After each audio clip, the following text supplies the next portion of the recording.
Hingað komin kona, menningarfrömuður mikill, píanóleikari, doktorsgráðu, tónlistarkennari, kona sem hefur haft í mörg horn að líta undanfarið. Það nýlokið mikilli tónlistardagskrá í Salnum í Kópavogi, þar sem píanónemendur, innlendir og erlendir fengu leiðsögn í masterclassum og svo fór fram keppni, þar sem börn og ungmenni spiluðu gull, silfur og brons, ég veit það ekki. Við ætlum að kynnast þessu betur, hún komin hingað Dr. Nína Margrét Grímsdóttir, vertu velkomin. Já, takk fyrir Björn. Til hamingju með þessar vikur í Kópavoginum undanfarið. Ég hef aðeins fylgst með úr fjarlægð og undrast eljuna og dugnaðin í ykkur. Ef við byrjum á það er skammstöfun sem maður hefur verið að rekast á í fréttum, 2x PTA. Hvaða fyrirbrigði er það? Já, þetta er sem sagt World Piano Teachers Association og þetta er alheims samband píanókennara sem var stofnað í Englandi af professor og Dr. Dorian Lilac sem er professor við Royal College of Music. Hann kemur uppalega frá Serbíu en fyrir 2 árum þá fékk ég bara bréf frá honum tölvupóst og ég vissi ekki neitt, þekkti ekkert til hans en hann sagði já, ég er þessi maður og við erum með þessi samtökum og bjóða þér að stofna Íslandsdeild þessara samtaka og vera forseti þeirra. Og ég held bara að ég læt að vera skampóstur af því að við bara ekki hertum þetta og þannig að ég skoðaði þetta svolítið nánar og bar undir Peter Matej, kollega minn í Listaháskólanum, hvort að þetta væri svona legit dæmi og þá voru við frekar nýbúin að stofna félag íslenskra píanóleikara sem var svona okkar hugarfóstur og kannski fyrst og fremst frá Peter Matej og hann hafði þessar hugmyndir að við myndum standa fyrir verkefnum innanlands sem að tengdust því í rauninni að búa til verkefni fyrir íslenska píanóleikara, íslenska píanónemendur og þegar ég segi íslenska þá er það bara þeir sem að búa að starfa og læra hér á Íslandi og þá mynd þá fela í sér ráðstefnur, tónleika og svo framvegis og þannig að ég spurði að hann þekkir eitthvað til þessa félagskapar og er þetta eitthvað snið sem við myndum að taka þátt í og þá var það bara þannig að hann vissi og þekkti til professor Dorian Lilac og hann segi já, þetta er bara alveg frábært og við skulum bara ganga í sambandið og stofna þennan þessi Íslandsdeild sem að við og gerðum þannig að hann er varaforseti og við ákvaðum það í framhaldin að þetta gæti verið svona erlendi hlutin af okkar samtökum sem myndi þá beita sér fyrir alþjóðlegum viðburðum á Íslandi til að svona tengja og draga íslensku píanósinnuna svolítið inn í þessa alþjóðlega. Já, einmitt. Og Peter Matej, fyrir þá sem ekki vita, hann fæðist í Austur-Evrópu og kom hér til landsins fyrir mörgum áratugum, flutti fyrst austur á land og er svo búin að vera hér í Reykjavík einn af okkar alfremstu tónlistarmönnum. Og þið eru bæði eins og kom fram hjá þér að kenna við Listaháskólann. En áður en kom til þessa VPTA daga, þá var Listaháskólinn með einhvern viðburð. Já, nákvæmlega og það er svolítið sniðugt að við ákváðum að sameina það sem er í rauninni sumarnámskeið fyrir unga píanista og masterklassar á vegum opna Listaháskólans því að það er náttúrulega engin kennsla í Listaháskólanum á sumrin. Þannig að við ákváðum að sameina þetta verkefni í eina píanóhátíð. Já, og það var ekki neinn keppni sem fylgdi þeim dögum áður eða hvað? Nei, þetta er í fyrsta skipti sem að hefur verið stofnuð og haldin alþjóðleg píanókeppni á Íslandi og ástæðan kannski fyrir okkur fannst mikilvægt að hafa hana alþjóðlega er það að við höfum bæði gegnum árin verið að senda nemendur okkar og ég vil fara með þeim í píanókeppnir erlendis, okkar bestu nemendur og við höfum séð hvað það gerir mikið fyrir þessa krakka, þetta virkilega eflir þau og styrkir óháð því hvort þau vinna verðlaun eða ekki og ekki hvað síst stóri ávinningurinn af því að fara með krakkarna erlendis það að þau kynnast öðrum jafnöldrum sem að fást við svipuð verks, svipaða hluti og svona geta borið sér saman og síðan kynnst þeim og orðið vinir og félagar og þetta fannst okkur mjög mikilvægt að búa til svona verkefni hér vegna þess að þetta verið ekki verið til staðar. Þannig að þarna komin tækifæri bæði fyrir unga íslenska píanónema og líka fyrir erlendar píanónema sem að þá hafa bara mjög gaman og gott eins og komið ljós núna af því að koma og vera með okkur hér og sjá hvað við höfum fram að færa. Ég ætlaði einmitt að spyrja þig út í kostina við svona píanókeppnir og gallana. Þú ert búin að nefna þarna kost að sko maður heyri það oft hjá tónlistarnemendum íslenskum að þeirra bíði ef þau ætli að leggja allt undir og þau ætli sér að vera atvinnumenn í tónlist þá bíði þeirra einmitt stressandi inntökupróf við háskóla kannski utan landsteinana oft og einn af kostum svona keppnir eins og þú nefnir að þarna fá þau æfingu að spila undir pressu. Já, bara ekki spurning og þetta ánáttúrulega við allt sem að ungt fólk í rauninni ekki bara eldri fólk á öllum aldri ef að fólk ætla sér að ná árangri og þá alveg sérstaklega að verða í fremstu röð þá alveg óhjákvæmilegt að taka þátt í keppnum og það svolítið finnst mér áhugavert að í íþróttum hér á landi þá setja menn engin spurningamerki við það að taka þátt í keppnum alveg sama hver íþróttin og þá bara stundum skorar mörkin og stundum ekki og það bara allt í góðu og stundum kemst upp deild eða ekki en þetta svona meira ný hugsun á Íslandi og mér finnst mjög mikilvægt að leggja áherslu á það að hver keppni þar sem hún þjálfar nákvæmlega það sem hún nefnir. Þú lærir á sjálfa þig, þú setur þér markmið og þú lærir á sjálfa þig hvernig þér gengur að ná markmiðunum undir pressu og ekki hvað síst líka þá heyrir í fleirum sem að gera sömu hlutina og það svo mikill lærdómur og síðan í okkar keppni að þá fannst okkur mikilvægt að þó þeir sem koma og fá kannski ekki endilega velun í þetta skipti þau fá hins vegar professional vídeohljóðritun af þeirra eigin frammistöðu sem að þau geta þá nýtt sér áfram til þess að senda annarkvort sem entri í aðrar keppnir eða eins og þú nefnir í inntökupróf vegna þess að nú eru flestir háskólar farnir að biðja vídeó af lifandi, þess að óklippt vídeo af lifandi performance sem fyrsta ránd til þess að sækjum pláss í háskólum. Þannig að þetta bara partur af því sem að þetta þessi starfsleið fer fram á. Þú þarft að geta spila undir álagi og gera góða hluti. Mér svolítið skemmtilegt að þú skulle nefna þetta að enginn geri athugasemd við ung börn að keppa í íþróttum en svo segir fólk nei, nokkurt vitið því að ung börn keppi í listum. Já, nákvæmlega, einmitt. Segir sitt hvað við erum inn í svona einhverju skrítinni búblu sko. Já, einmitt og þetta bara eitthvað sem þess vegna fannst okkur líka mikilvægt að keppnin yrði árlegur viðburður.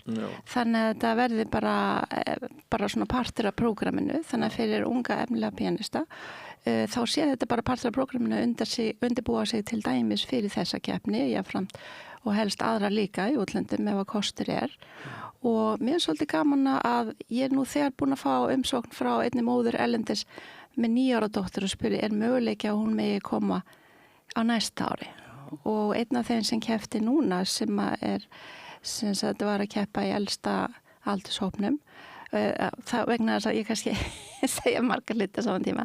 Eftir keppnina þá fengu allir keppendur viðtal og endurgjöf í einrúmi við hvernig einasta dómara og eitt af því sem að ég spurði alla var það hvernig heyrðir þessa keppni og þessi sem sagt úr elstu kategórin, þessi keppandi, hann sagði, já, ég var nú bara í fyrra hugsa að koma í fyrstu keppni ykkar, en svo var það einhver árekstur á dagatalinu, þannig að ég var svo fegin að hún var haldin aftur næsta ár og þess vegna ég hér. Þannig að mér finnst þetta mjög ánægilegt að það komi svona proof of concept. Já. Fólk vill koma hingað og spila og fólk hérðan vill líka koma og taka þátt. Já, náttúrulega ákveðin sigur fyrir ykkur sem standið þessari keppni að þið fenguð dálítið af erlendum þáttakandum. Já, flestir voru erlendir. Það voru 14 sem sagt í 3 kategórium frá 10 löndum og meirhlutin var erlendur. En það voru líka íslenski keppendur og við erum bara mjög stolta af þessum árangri, þessast annað árið sem við keyrum þessa keppni, þannig að við erum mjög hæstánað. Úkraínu stelpa sem vinnur eitt flokkin, Dani sem vinnur annan og svo er hann Alex okkar, Íslendingurinn sem algjörlega.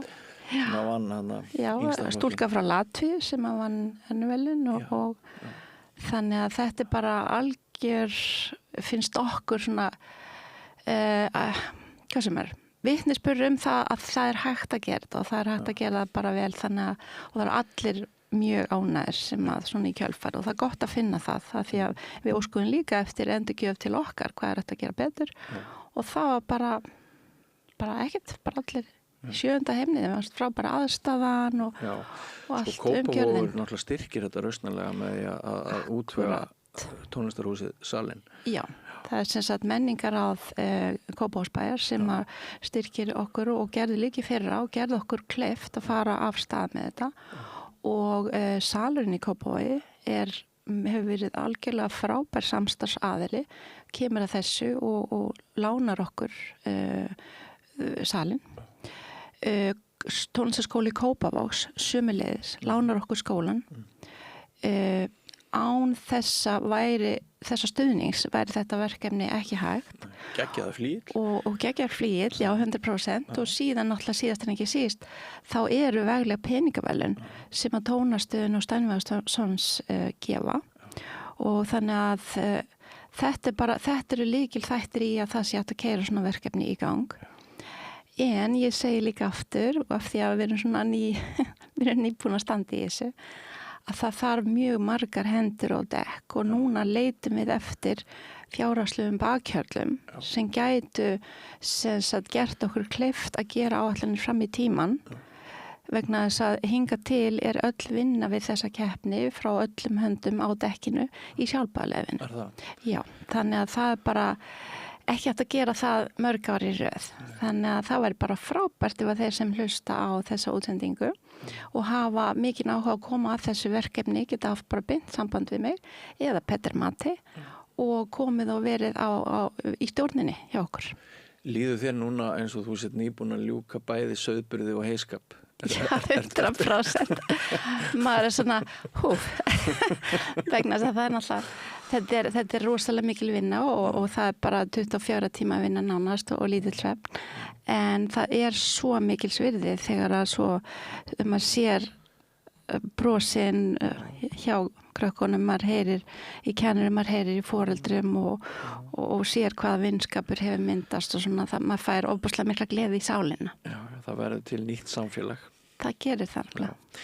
En sko, mér finnst mjög áhugavert að ykkur sé að takast þetta því að hér hafa stundum verið við rauðaborðið fulltrúar annarar píanókeppni, EBTA, European Piano Teachers Association keppnin, sem er ekki haldin árlega, heldur með nokkur ára fresti og síðasta keppni sem var nú einmitt í fyrra, hún var bara á tímabili uppnámi út af skorti og peningum að pólitíski peningar þeir voru í ákveðinni hættu og sko mér finnst mjög áhugavert að við séum í þeirri stöðu núna að það sé hægt að halda 2 alþjóðlegar keppnir.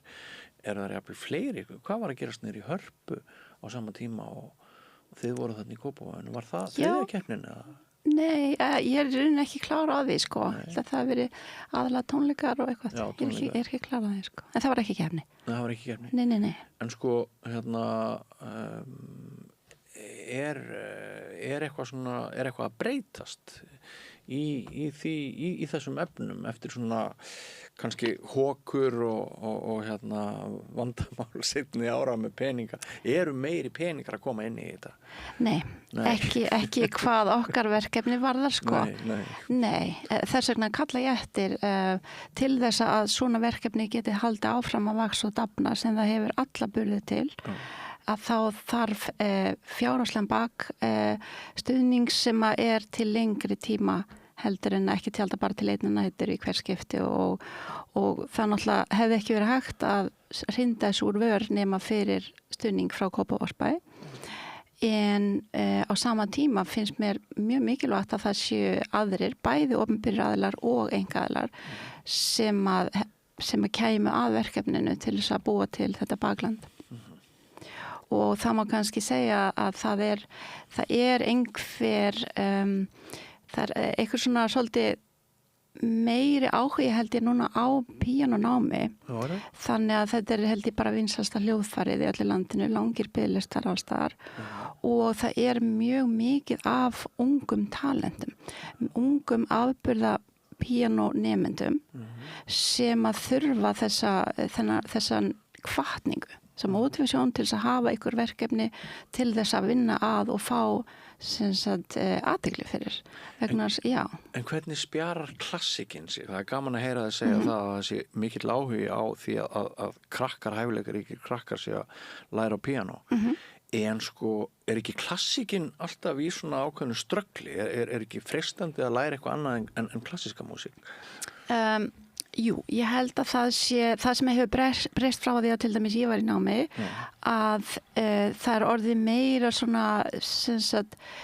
flæði milli stíltegunda og þá jazz og pop og klassikinn það er svolítið fara að flæða saman og það er minna hvað maður segir svona bandrís hindran á milli og þannig að ég til dæmis hvet mína nemendur ef það er í boði að fara og læra improvisjón sem að spuna eða læra jazzpiano eitthvað þá hvet ég þau til þess að taka líka klassa í því vegna þess að ég held að píanistar framtíðarnar þurfi þess til þess að geta spjara sig einmitt að því kröfunar og orðnar mun marg brotnari bæði frá publikum og líka frá bara til dæmis að allar að hljóðrita gæsludisk þá er frábært til dæmis og getur samið þína eigin tónlist þar er gefnar konar meiri kröfur til þess en það sem að klassískt píanónám hefur umfram allt annað það er þessar mjög ströngu tækni og þjálfunarkröfur sem að eru mér vitandi ekki gerðar í öðru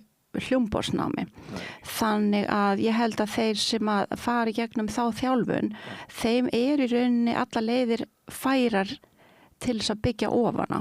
Og auðvitað er hér dæmi mjög marga unga píanist í dag sem er að vinna á mjög víðum stílgrundvelli og hafa fengið þessa frábæru þjálfun og ég held að það nýtist alveg sama hvert þú síðan ákveður að fara, hvernig tónlist þú okkur spila eða. Þannig að svona Rubinsteinar framtíðarinnar þeir líklegt að að þú finnir smá jazz í þeim og eitthvað fleira. Já, jafnvel sko, alveg. Já, sko, hver er þú sjálf? Hvar lærðir þú á píanó og hver er þinn ferill svona í örstuttum máli? Já, ég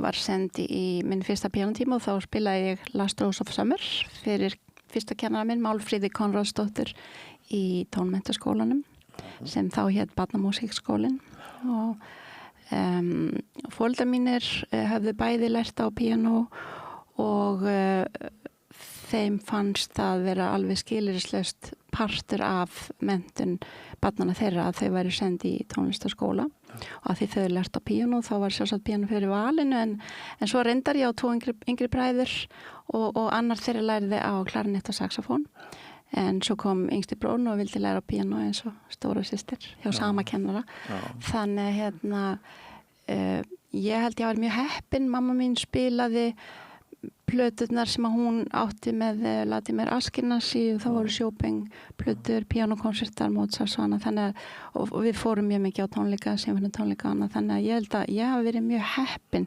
með þetta umhverfi en ég held að það hefði engin orðið eins hissa eins og foreldrar mínir þegar þau svona uppgötaði það að ég væri að fara að verða professional tónlistamannskja af því það var svona kannski ekki endilega partur af sýninni og ég sjálfur sér, ég fór sem sagt úr barnamúsíkskólanum í tónlistaskólanum í Reykjavík þegar ég var 13 ára og þá hélt ég áfram námi hjá Halldóri Haraldsinni sem nú nýfallin frá og ég var þar lauk einleikaraprófi þegar ég var 20 áður þegar ég var 19 lauk ég stúdentsprófi af tónlistar- og nýmálabraut í menntaskólanum í Hamrahlíð nú þegar að ég sem sagt lík einleikaraprófinu að þá fór ég fyrst til London var þar bæði í Extension Division í Guildhall School of Music lauk þar LGSM Performance Diploma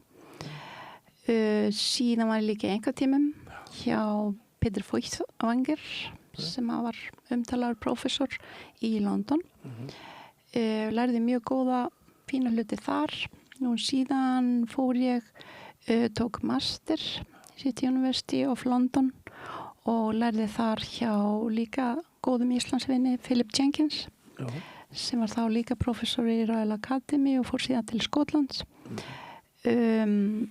nú að því loknu þá fór ég sem sagt á sandmanninu mínum við vorum orðin bara góð með London og fórum hingað heim í 1 ár til þess að aðalega vinna fyrir vísaskuldum að því á þessum tíma þá varð krónan svolítið léleg með við pundið og þannig að við vorum hlaðin af skuldum.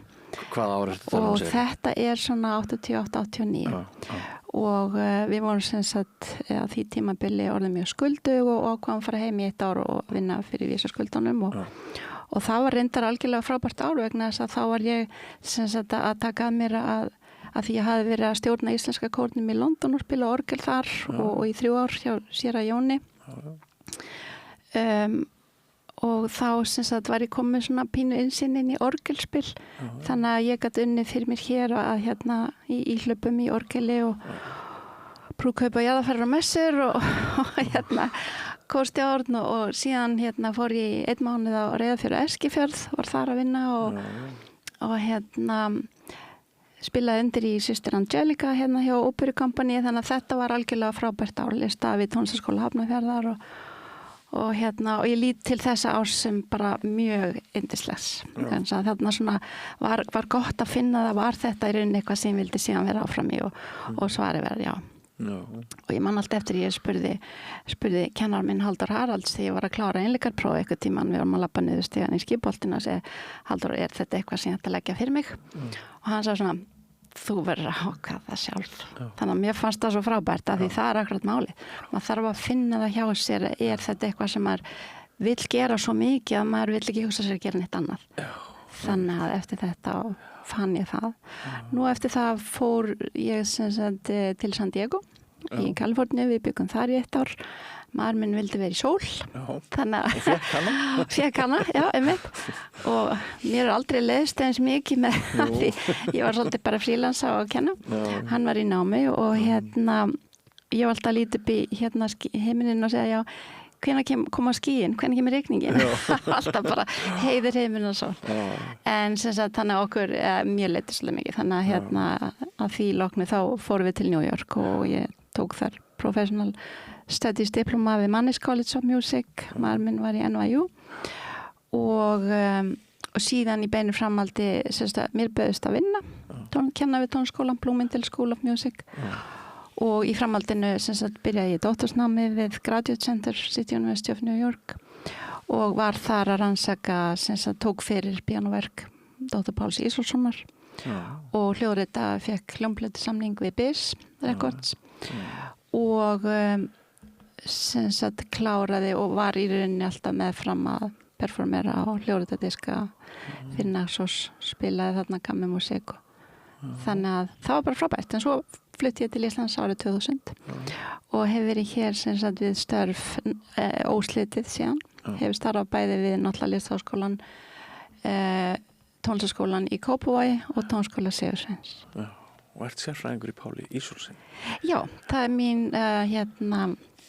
sérgrein og í rauninni hefur það svolítið brekkað því ég náttúrulega hefur verið að flytja svona lecture recitals og hefur verið sóst mikið eftir því ég geri það frá úr heiminum og ég er mjög stolt að segja frá því að ritgerð mín hefur náttúrulega bæði verið gefin út og hún er líka til á vef háskólans og það þegar maður getur skoða svona uppflettingar og það eru margar uppflettingar út allan heim, allar heimsálfur þannig að það er ekki bara ég sem er að lýsast, það eru fleiri bara vísvegar heiminn og ég er bara mjög stolt af þessu.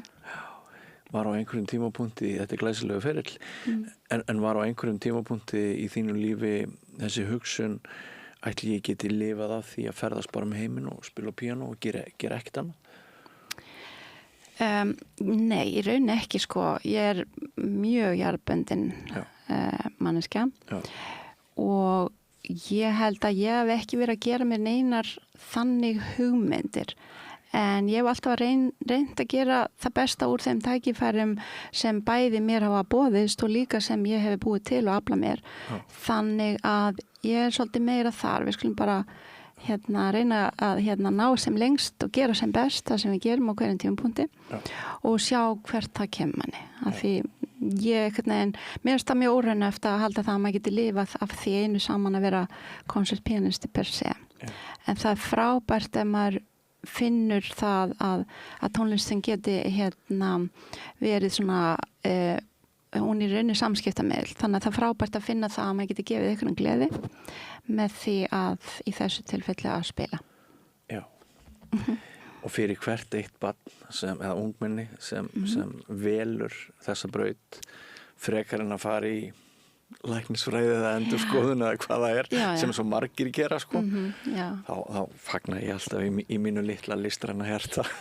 Já, og ég er svo sammála þér vegna þess að í stóru myndinni þá ef þú tekur bara alla heims byggðina þá eru hlutfallslega mjög fáir sem að leggja fyrir sig klassískan hljóðfæraleik.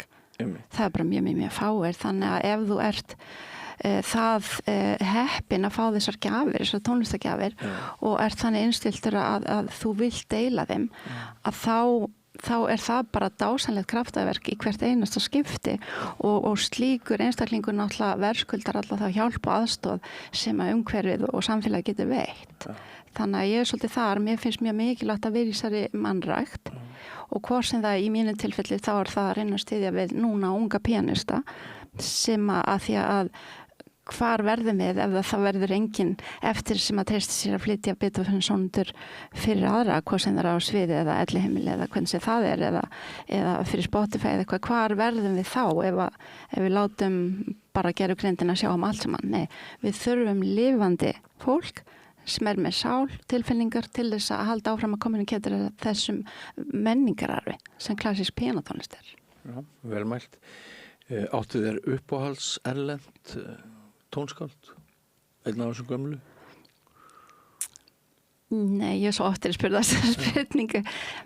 Mér finnst bara allir hafa, þú veist, Chopin, Brahms, Mozart, Beethoven, Bach, Schumann, Grieg. Þeir hafa bara allir samið þvílík tónverka, maður verður að heyra þau alltaf jáft og þétt til þess að gefa manni bara svona jafnvægi í sálinni. Já, þeir tala allir til þín. Já, einmitt. Já. Gaman að spjalla við þig svona aðeins í lokin á Nína Margrét á hvað maður að segja peningapólitískum nótum. Ég nefndi þegar við sátum og vorum að undirbúa þetta viðtal, vorum að spjalla hérna áður en við kveiktum á myndavélunum og hljóðnum þá nefndi ég svona þetta rómantíska leiftur úr minni bernsku. Ég elst upp í 300 metra hæð yfir sjávarmáli og það er nú aðalega bara svona einhver landbúnaður sem er stundaður hérna í héraðinu og svo var að koma versmiða sem heitir Kísiliðjan og svona Stóriðja og maður skildi nú kannski ætla að þetta hefði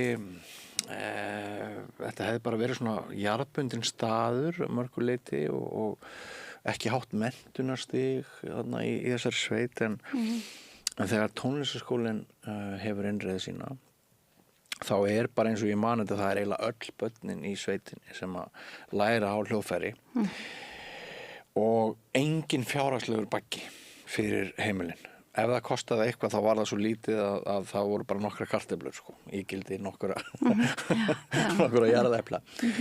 En síðan hefur maður fylgst með Íslandi þróast.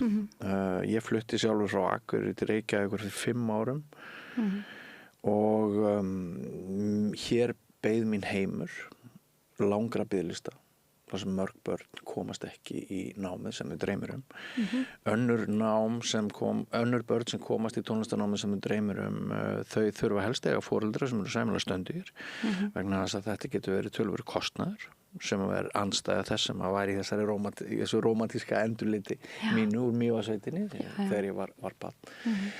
Og sko, ég mjög oft með einhverja gesti hérna við rauðaborðið sem að lýsa áhyggjum af því að það fari ekki saman hljóð og mynd eins og það kallað. Íslenskir stjórnmálamenn þeir berja sér á brjóst og við þökkum fyrir Laufey og Víking Heiðar og keppnin þín og allt þetta er alveg geggjað.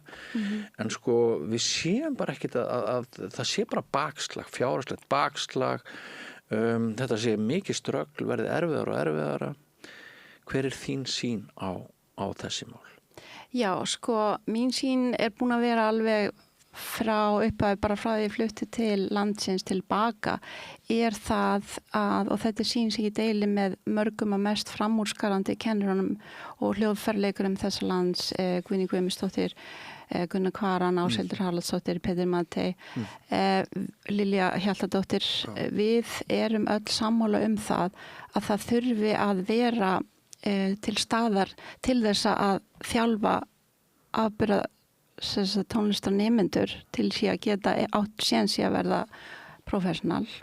Það þurfi að vera til staðar svokölluð fornámsdeild eða prepdeild og þar eins og tíðkast eiginlega bara alls þar, bæði í Bandaríkjunum og í Evrópu, Bretlandi. Þetta svokallað prepdeildir og þær eru alltaf án undantekninga staðsettar við Listaháskóla.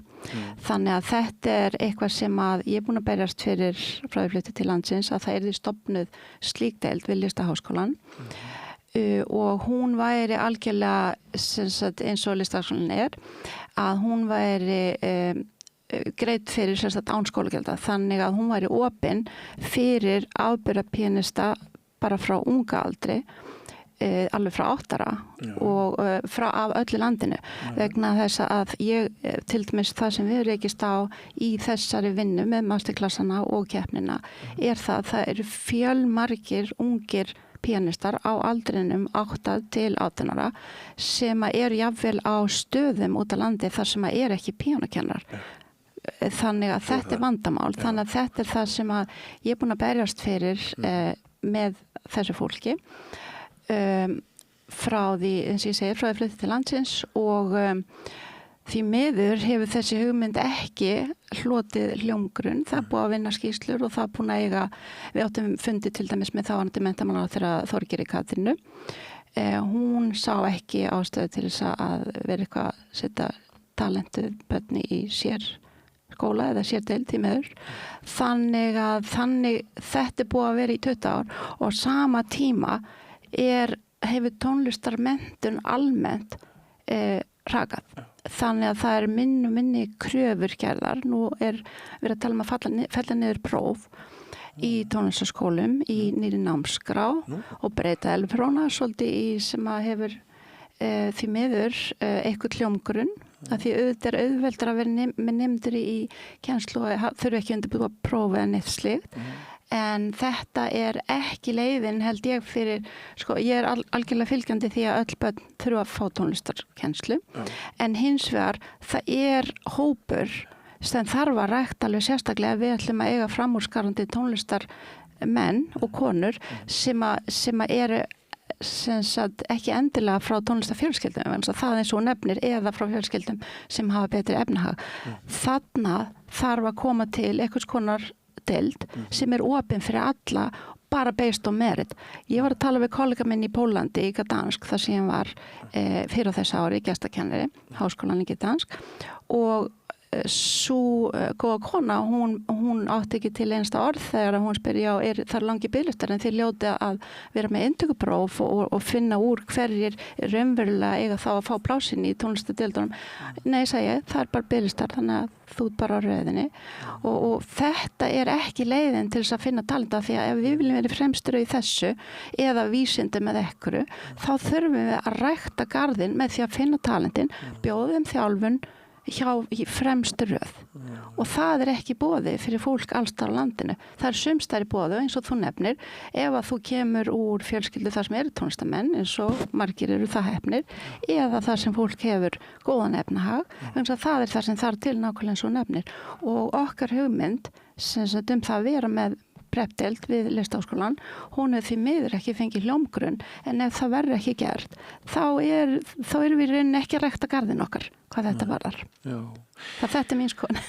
Já, þetta þín skoðun sem varðar úrval nemenda og svo líka hitt umræðefnið hvort bara öll börn á Íslandi ættu ekki geta notið aðgengis að tónlistarnámi hvort sem þau eigi eitthvað rosalegt erindi í framtíðinu ekki, bara hverju breytir það fyrir okkur að bara meðal maður sem maður að maður hafi fengið að kynnast einhverju listgrein sem maður var ekkert góður í en samt gaf það manni svo mikið. Algjörlega, ég svo sammála, þannig að mér finnst að tónlistarnám eigi að vera partur af námi allra, eins og ég alin upp við, óháð því hvort að við komum ætla síðan að leggja það fyrir sig og það á að vera sem mest án kostnaðar.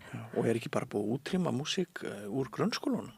Jú, því miður, þá verið að fella það meira og meira niður og ég get nefnt til dæmis í New York þar sem að ég kendi í mörg ár að þar voru í grunnskólanum þá var partur af því að börnin gátu farið og lært á hljóðfæri, þá var kannski bara korter en þau lærðu samt og fengu eitthvað, þetta ekki tónskólinn sem ég kendi við, en þetta voru börnin sem voru kannski hjá mér í píanótímum en þau voru í grunnskólanum gátu farið og lært á básunu líka ókeypis, sem var partur af prógraminu. Þannig að til dæmis þetta eitthvað sem við getum tekið upp. Þannig að tryggja það að öll börn í öllum skólum fá einsýn inn í tónlist. Svo ég haldi nú áfram með fortíðarómatíkin að ég fekk söngtíma í mínum grunnskóla. Algjörlega og það annað, kórastarf eins og hefur verið, það var til dæmis í held ég Laugarnesskóla, Melaskóla, Langaskóla held ég þar saga af kór, skólakórum, auðvitað Kársnes skóla. Þetta dásamlegt starf. Þetta ætti að vera við hvern einasta skóla. Börnin koma saman, syngja morgunsöng og ég var í söng í Álftamýrarskóla sem ég var hjá söngkennaranum, dásamlegt.